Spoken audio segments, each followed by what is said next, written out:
It was only a gambler's marker, a promise to pay worth $1,000.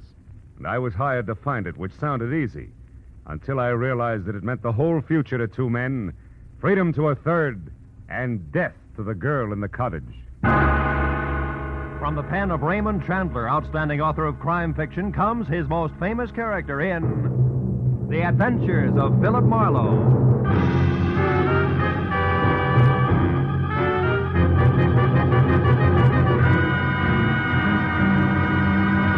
Now, with Gerald Moore, starred as Philip Marlowe, we bring you tonight's exciting story, The Promise to Pay.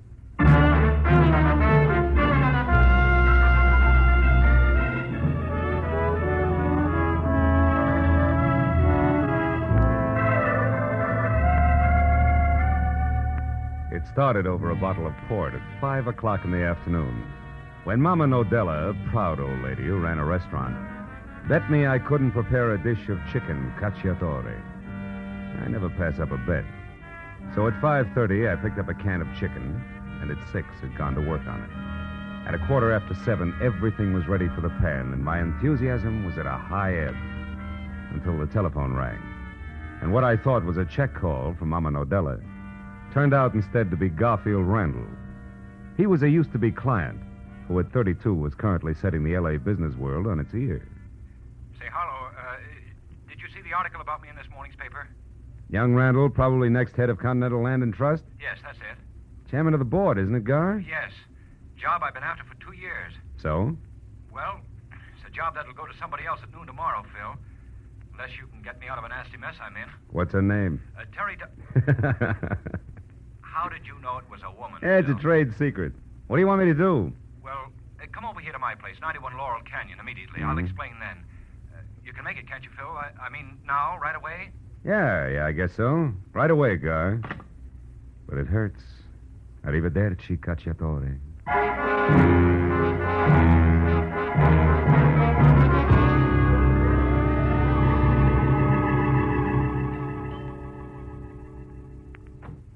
Oh, come in, Morrow, quickly. I'm due there at 8, and it's almost that now. Small point, Gar, but just where is there? Oh, Terry Dodge's cottage over in the valley, 3840 Sunsweat Drive, just beyond Arthur Murray's place on Ventura. I'm expected because the lady wants $20,000 to keep her mouth shut. About what?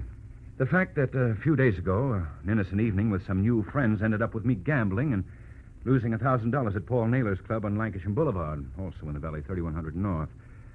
I didn't have the cash on me, so he took my IOU. Your marker would interest who in particular? Only the entire board of directors of Continental Land and Trust. They feel their executives should be above that sort of thing, even once in a while. Mm-hmm. And this Terry Dodge, can she prove that you lost 1,000 gambling? Well, according to this message here, yes. Came a few minutes before I called you, together with my picture, which she returned, frame and all. Here. No. God, dear, I gave Naylor the 1,000 and pick up your note as requested. But now I'm confused. Do I give it back to you or submit it to your board of directors tomorrow? Oh, by the way, the chinchilla we saw last week is on sale. I hear only $20,000 if bought right away. Probably cost more tomorrow. See what I mean? Yeah. Drop around and see me at 8 tonight, will you? I'd like your advice on the matter. Much love, Terry. P.S. Don't worry about the safety of the note, darling. I have the perfect hiding place for it. Tender, huh? Tell me, Gar, how close were you and this vampire? Oh, we went together for about a year, but it was getting cold. Because you've been on the way up? Because she's been on the way down, Marla. Why'd you give her the money to deliver in the first place? Well, you see, Phil, I couldn't afford to go near a gambler like Paul Naylor once I'd been nominated for the chairmanship. Mm-hmm. Of course, I didn't suspect for a minute that Terry would do anything like this. So when I didn't hear from Terry by 6, I called Naylor. He told me that she had already delivered the money, but he also told me that she'd burned the note in front of him at his suggestion. Which might mean that Terry Dodge is just bluffing, you know. Yes, or that Paul Naylor is just lying. Your job, Phil, is to find out the truth as soon as possible. And if I do and the note does exist, what then, Gar? Then I pay. I have to. It's my whole future. Yeah. Call you in an hour, Gar, from the valley.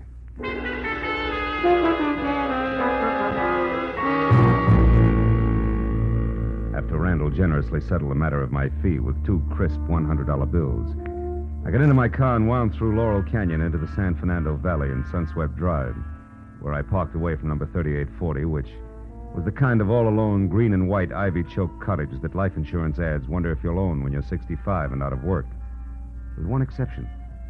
The place was lit up like opening night at a Hollywood delicatessen. And when I got close to the front door, which was half open and splashing bright yellow over the mat-marked welcome, I heard a radio from someplace deep inside, playing slow, sad swing. When I knocked twice and got only more Dixieland for an answer, I walked in, calling Terry Dodge's name out loud as I moved through the empty living room.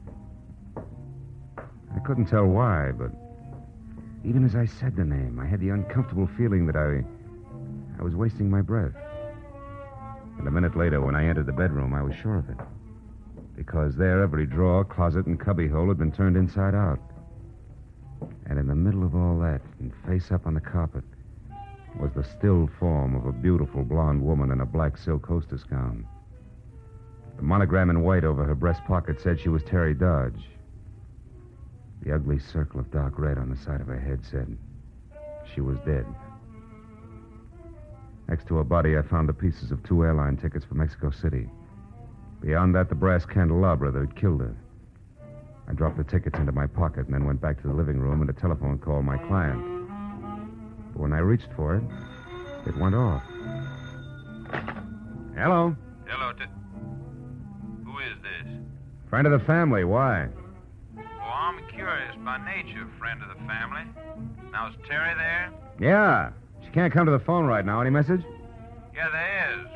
Tell her Rip Stranigan wants to talk to, if you don't mind. I don't. Oh, Terry. It's Rip Stranigan. What? Okay. Sorry, Stranigan. She'll have to call you back in a minute and... And what? And excuse me, but an unexpected visitor just dropped in. A beautiful one at that. With a gun. Which she knows how to use very well. The lady was tall with dark eyes and darker hair. It framed her face the color of warm honey, and she was wearing something white and plunging, which from the waist up had all the material in it of the average necktie. Who are you? Rip Stranigan. Mean anything? Only that you're a liar. I've seen Stranigan, and in the first place, Terry's boyfriend's an ex-football player about twice your size. Oh? Also, he's from Texas, and you couldn't be. No. And just between us, you're much better looking. So once more, who are you? Little boy Blue, who are you? Me? Well, I'm Annabelle, Terry's sister. Always come home with a .38 in your hand? Well, I only used this gun, Mr. Blue, because I thought you were a prowler. Now, with the radio off so you can concentrate, how about the truth? All right. I'm a private detective named Philip Marlowe. Came here to talk to Terry Dodge. When I found the door open and nobody home, I decided to wait. Now, I can't wait any longer because I'm late for an appointment. So if you'll tell Terry I called, I'll appreciate it. Good night, Annabelle. Wait a minute before you go, one thing. What's that? You were wrong about being little boy Blue. Oh? You're prettier. Good night. My ego sent the lady went for me. But my professional cynicism labeled her local Mata Hari and suggested that I keep both feet on the ground. So when I was out of her sight at the front door, I tried the oldest trick in the book, which was opening it and then slamming it hard from the inside, which worked. Because when I quietly moved back to where we'd been standing, she was already in the bedroom. And I was glad to hear, surprised at what she'd found there. When she ran back into the living room, her face now the color of wet ashes, grabbed for the telephone and dialed a number that was more than the 3 digits that would bring the police. Hello? I was close enough to hear what she This said. is Maxine. She's dead. Yes, in her bedroom, and the place has been turned upside down. So somebody else is after that note, too. No, only a private detective named Marlowe. Well, he didn't act like it, said he was waiting for her. I'll tell you all about it later when I see... What? Keep looking. Listen, maybe you didn't understand me. Terry Dodge is dead. She's been murdered. Well, Maxine Rossi doesn't want to be standing around with jam on her face when the police arrive. It's hard on the reputation. Well, all right, one more look around, but believe me, it'll be a fast one. Goodbye.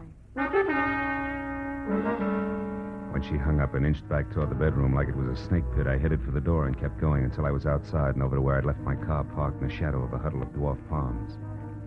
But then as I was about to get in, what I thought was just another tree reached out with both hands, grabbed me by the lapels, and slammed me hard against the side of my own car.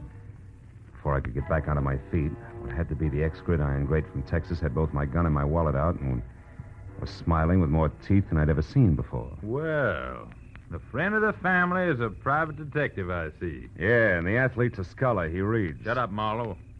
Smart aleck talk won't get you out of this. Now, what were you doing in my girl's apartment? Looking for a blackmailer named Terry Dodge. And before you get all worked up, Muscles, make up your mind. You want the truth or hot air out of me? You got a lot of nerve, fella. Doesn't answer the question. All right.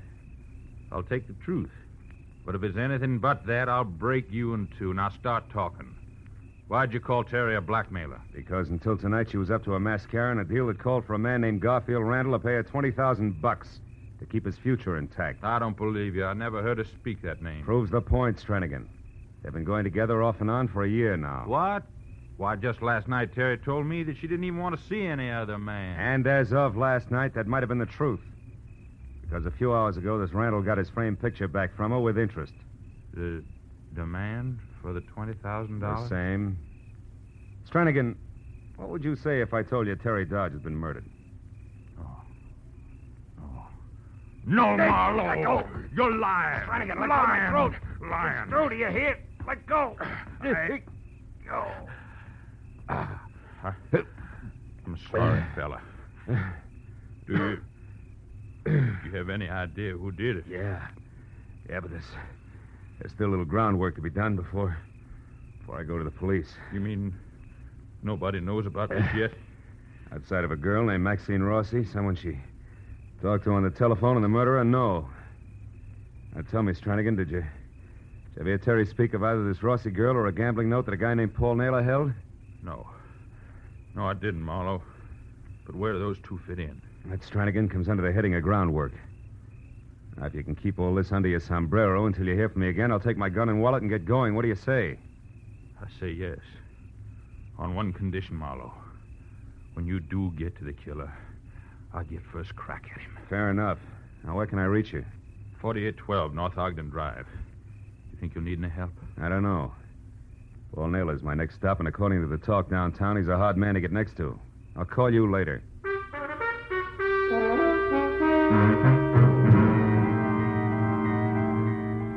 The club Paul Naylor ran out on North Lancashire didn't have a name, but the numbers 3100 were taped with luminous Scotch light. Easy to find. However, unless you knew the man behind the peephole, you were nowhere. So 20 minutes later, when I was out of my car and walking toward the steel-plated back door, I decided that getting in to see the head man of the house had to be approached like that was the last thing in the world I wanted to do. I stayed in the shadows of the building and moved a slow step at a time until I saw a little oily man in a pink shirt, white knit tie, and fuzzy black fedora nearby notice me. Then I moved faster until I was at the steel door, and so was he, with a .45 in his hand. Lost something, mister? No. I was, what's the gun for? Trespassers. These are private grounds. Oh, I'm sorry. I didn't know that. I'll leave right away. I thought this Never was... mind what you thought. Now get over there, stand very still while I make a phone call the inside. Phone call? What for, cops? No, stupid. The gentleman who lives here, Mr. Paul Naylor. I think he'd like to talk to you while you can still talk.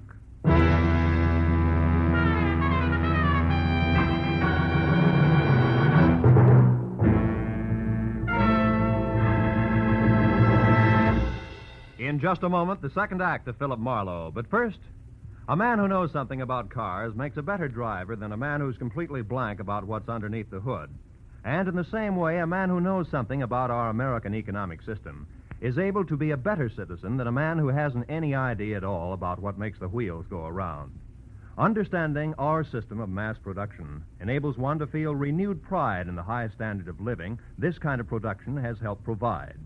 And it's understanding, too, that enables us to work at some of our system's defects, like sharp ups and downs in prices and jobs. So read, study, listen. And with all of us working together, we can increase our productivity still further and provide for even wider distribution of benefits. Now, with our star, Gerald Moore, we return to the second act of Philip Marlowe and tonight's story, The Promise to Pay.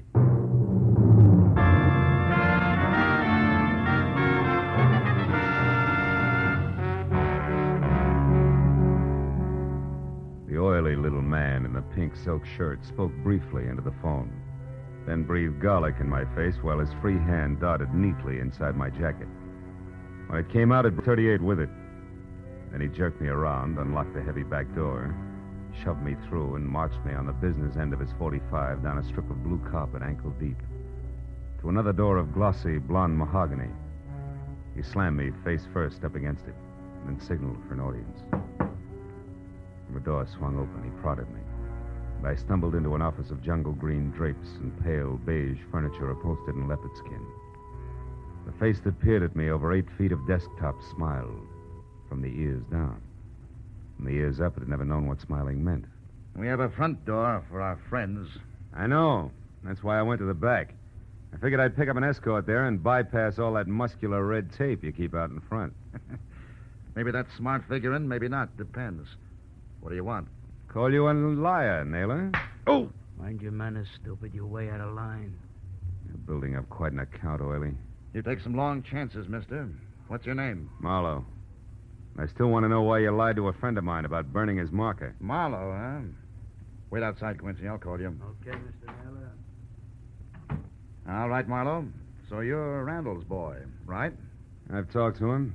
When Randall called you, you told him that his girl, Terry Dodge, had delivered the money okay, but that you saw her burn his marker. That's what I thought I saw at the time. What'd you really see? She put the marker in her purse and started out of here, but I called her back and told her to burn it. Why? Because I don't like my name floating around, Marlowe, especially now with things tightened up like they are. So she went over to the fireplace there and burned a piece of paper. But it wasn't the note, huh? Bright boy. That call from Randall gave me ideas. I checked the pieces left in the fireplace, and they weren't even the same kind of paper as the marker. So somebody's shooting an angle, Marlowe, one with my name on it. I don't like that. I suppose you got the marker back all right. Not yet. However, I intend to. Mm-hmm. But on your first try, you got too rough too fast. And killed Terry before she'd talk. Is that it? You know, if I were you, I'd bite my tongue off before I'd say a thing like that. Even joking. Who's joking? Girl's been murdered your way. Smart people die every day. Lots of ways. Yes. Well, thanks for the information. Good night. Sit down.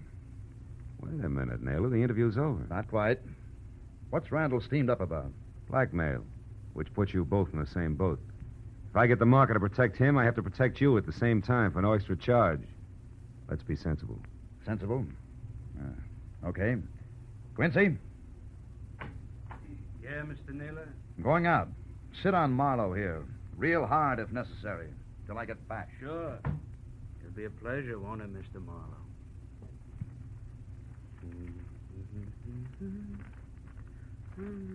Oily straightened his tie and sat down opposite me, humming to himself. Then he unfolded a racing form, tilted his chair back, and apparently forgot about me. He was a perfect setup for a very old gag. Because the 2 back legs of his chair were perched on the far edge of a green hooked rug that I could reach easily. His eyes okayed my request to light a smoke, and then dropped my matches. When I bent down to get them, I grabbed the rug instead and yanked hard. Couldn't resist, could you, sucker? I'm faster than I look. Come on, I should have known. Well, 100%. Now I got an excuse to work you. Wait a minute, Naylor will want to talk to me when he gets back, Stooge. You'll be able to talk, only maybe you won't think so good. Get back there in the corner. Go on, move. That's it. Now turn around and face the wall. He kept the 45 pointed at my middle even while he shifted it to his left hand. Then he dipped his right into the side pocket and brought it out, clenched around an ugly set of brass knucks.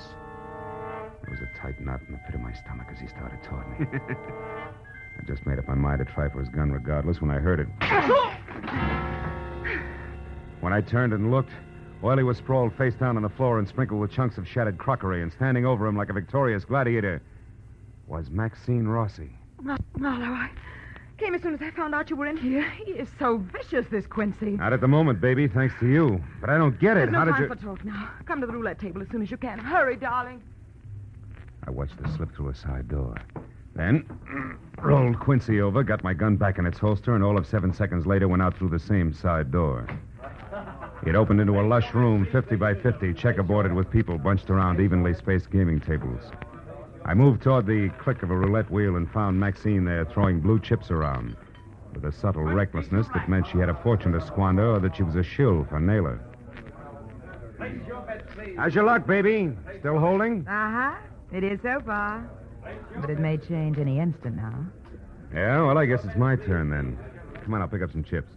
10 black. Marlo, we got to get you out of here. You work for Naylor, don't you, Maxie?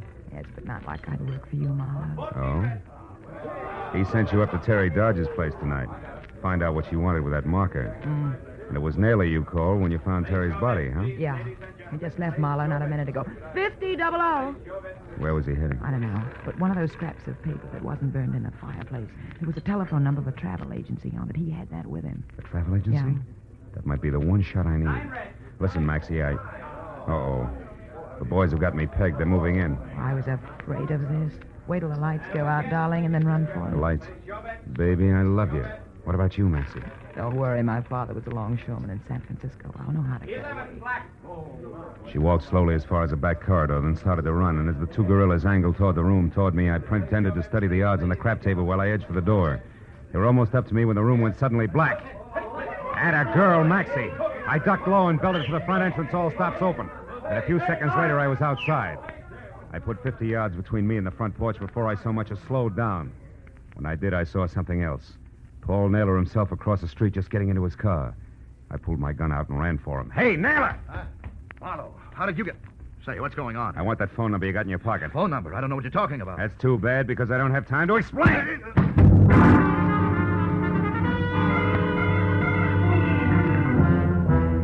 It was 5 minutes and all of 5 miles later when I stopped at a gas station and climbed into a phone booth to call the travel agency number on a half-burned piece of paper that I'd taken from Paul Naylor. I was sure now that at least I'd get an answer to fit the 2 airline tickets to Mexico City. But the girl who answered the phone exploded that dream with her opening line. Good evening, Canadian and Northern Railway Agency. Hannah. It didn't make sense. On a hunch, I shot a girl the description of Terry Dodge and hit pay dirt on the first try. A woman who matched it had made a reservation that afternoon to leave for Canada at midnight alone. But then the girl asked me a question. And the answer to that made my next stop my client as fast as I could get there. The drive into Laurel Canyon and up the twisting trail they call the road put some new gray in my hair. But before I got to Randall's house, I pulled over, parked, and climbed the rest of the way quietly on foot. A long brown convertible that wasn't Randall's squatted under the bushes beside the house. I crossed the patio and went in through an open window. I said, Randall. I could hear voices, so I inched along the back hall to an open study door and listened. And don't try anything cute, buddy, or I'll break you in two, and I mean it. Well, what do you say? Give me the money and I'll give you that marker. Well, How do I know you've got the marker? Where did you get it? I killed that double-crossing girlfriend of ours, sweet Miss Terry Dodge, to get it. That's where. What? You mean Terry's dead? Yeah. We were pulling this deal together and then going to Mexico. But she got greedy, was going to get the money and take off for Canada alone. So now I'm doing it alone. Get the dough, Randall. Time's short. Wait, I want to see the marker first. Well, sure. Hand me that picture there. That's right, pretty boy. The one Terry sent back to you today. Well, come on. All right. Here. Thanks. Hey, what are you... What? The marker. It was behind my picture all the time. Yeah, Terry was real smart. And so was that blabbermouth Marlowe. He tipped me off to the whole thing when he told me Terry sent this back to you today. The marker wasn't anyplace else, so it had to be here. And here it is, Randall. All yours. For 20 grand. No, I won't pay it. I'd have paid Terry blackmail for that note, but I won't shield the killer. All right, Randall, have it your way. But I'm walking out that front door, and that means I gotta leave you dead on the floor. Randall, Doc! Not this time, Marlowe! Oh, Marlowe, that was awfully close. Never mind that. Come on, let's get him. Oh, you missed him. Yeah, stay here. I'll get him. Oh, my car. I left it halfway down the hill. He'll be 10 miles away the way he's driving before I can get to it. Well, he's got to be good to drive those roads that fast. Yeah. Bill. He went over. He was going too fast to get around your car. He went over. Yeah. And if anybody ever had it coming, it was Rip Stranigan. All American.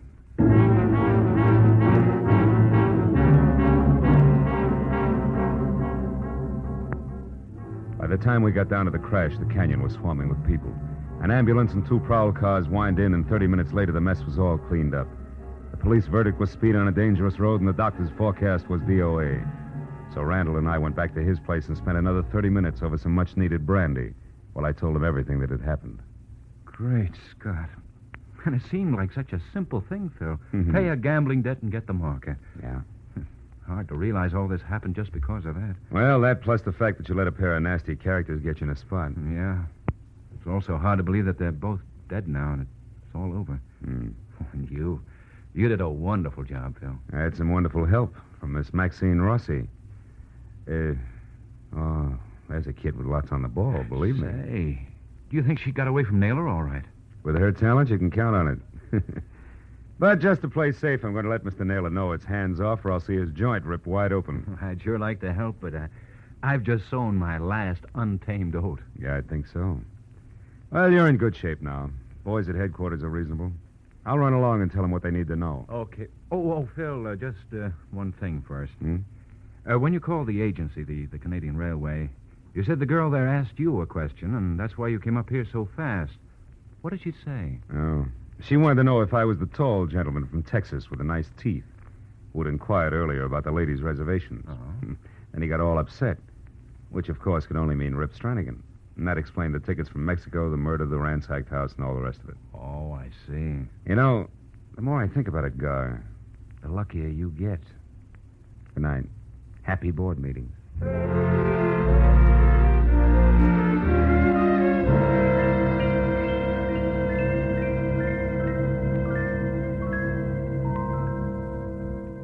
It was 2 o'clock in the morning. And the thought of my kitchen littered with dead chicken, raw rice, and the jumble of spices practically turned my stomach until I opened my apartment door. And then, one step at a time, I got it. The delicious odor of chicken, gacciatore, cooked to perfection. The sight of a gleaming table set in candlelight. The sound of a cork being pulled from a bottle of wine. And all done in a fine Italian hand. The hand of a longshoreman's daughter from San Francisco. And then a startling idea hit me. You know, if Maxine Rossi could only... But she can. You know this is dangerous? Oh, brother.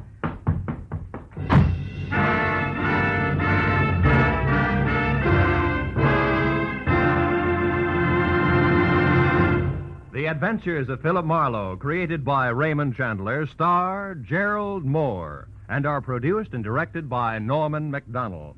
Script is by Mel Donnelly, Robert Mitchell, and Gene Levitt. Featured in the cast were Bill Johnstone, Betty Lou Gerson, Barney Phillips, John Daner, and Jack Crucian. The special music is by Richard O'Runt. Be sure to be with us again next week when Philip Marlowe says... When it started, the tide was high on the San Pedro waterfront, and a hot-tempered kid had murder on his mind. But there was a knife at my throat, a beating under the piers, and a corpse on the beach before the tide went out again. And the kid was finally stopped.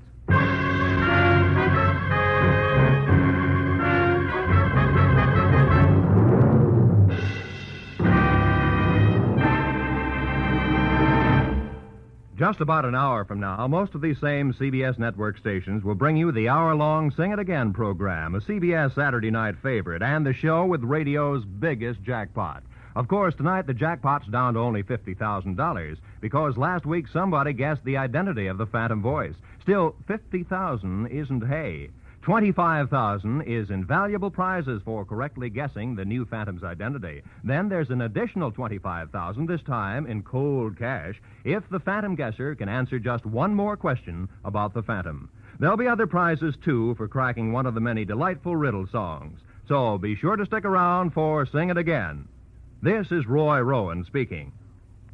Now, listen to Gangbusters, which follows immediately over most of these same CBS stations. This is CBS, the Columbia Broadcasting System.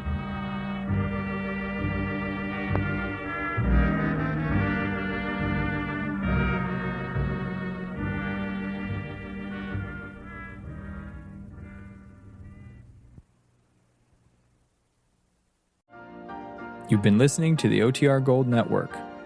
Find more classic radio at otrgold.com.